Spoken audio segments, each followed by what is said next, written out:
Currently, we're at Habano's Cigar Lounge out here on Peter Street in the west end side of Atlanta. Jaaion told me he was bringing Cesar Mitchell and he needed some people to come out, some millennials. So I reached out to some of my classmates from Morehouse and Spelman and some other HBCUs to come out and to sit here and just have a sip and learn. Hey, how you doing? Hey, thanks for coming. Thanks for coming, man.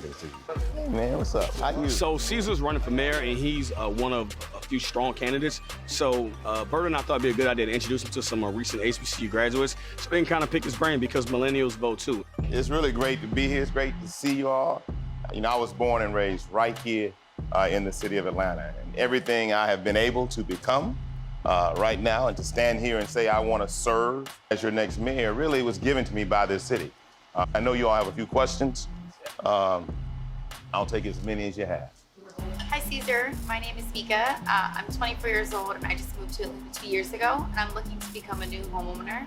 I'm looking to stay in the downtown, midtown area. I'm wondering what your take is on affordable housing in the area. I believe it's incredibly important to have affordable housing in a city like Atlanta. Here's how we're gonna do this when I'm mayor. Number one, we're gonna make sure we've got strong policy in place. Inclusionary zoning is a policy that says regardless of where you are in the city, when you're building something or developing something, creating housing, a portion of that housing needs to be affordable. We also have to have some really good initiatives that really will require some involvement of state law, anti-displacement policies. The third thing, imagine if we had a program that allowed us to renovate all the homes in this city that are actually boarded up and vacant. I call it blight to light. And that's really about taking vacant and abandoned homes in this city, acquiring them, partnering with developers and community organizations that do affordable housing, and creating quality affordable housing in this city.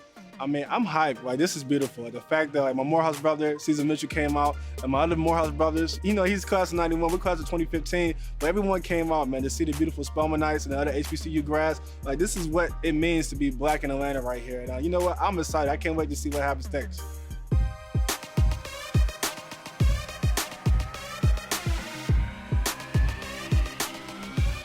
What's up, Ash? Hey, Berto, what's going on? Really nice as always. Thank you. You excited?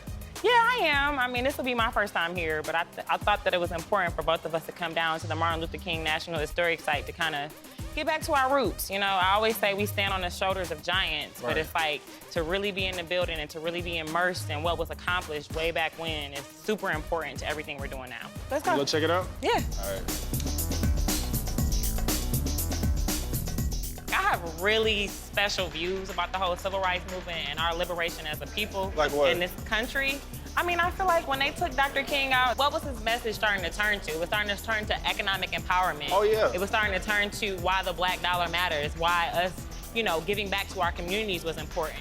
Right. So once he started talking about money, you know, that's when they had to take him out because that's your power. I mean, you live in a capitalistic society, so I mean, you can kumbaya all day and say, you know, we have to change people's hearts, but this is America. It's about that green. It is. You know, and people control you based on money.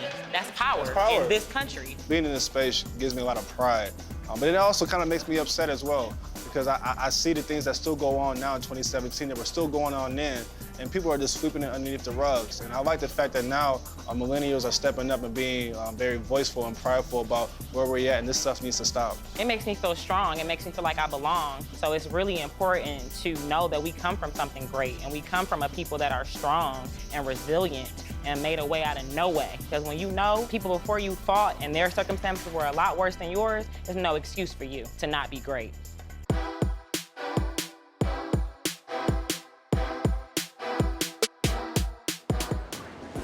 That looks so good. We are at Family Food Fest Atlanta.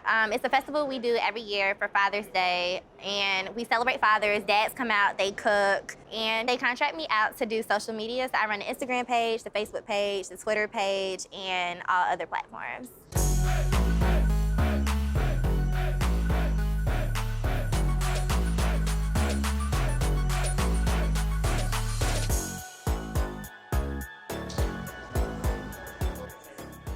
Be sure to come by to take y'all.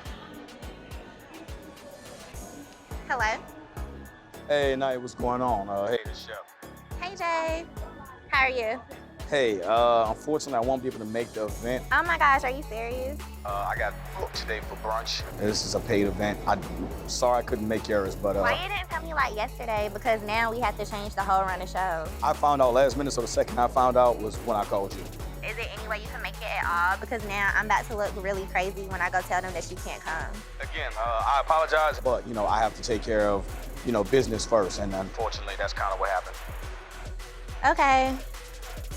I mean, I guess that's fine. There's nothing we can do about it, so have fun at your job. I understand that Naya's upset, but unfortunately, this kind of trumps what she's doing. But not to make light of that, but, business is business. I stopped doing the brunches, and we started back doing them, and this was a big one, and it was so big that actually Ray J's here.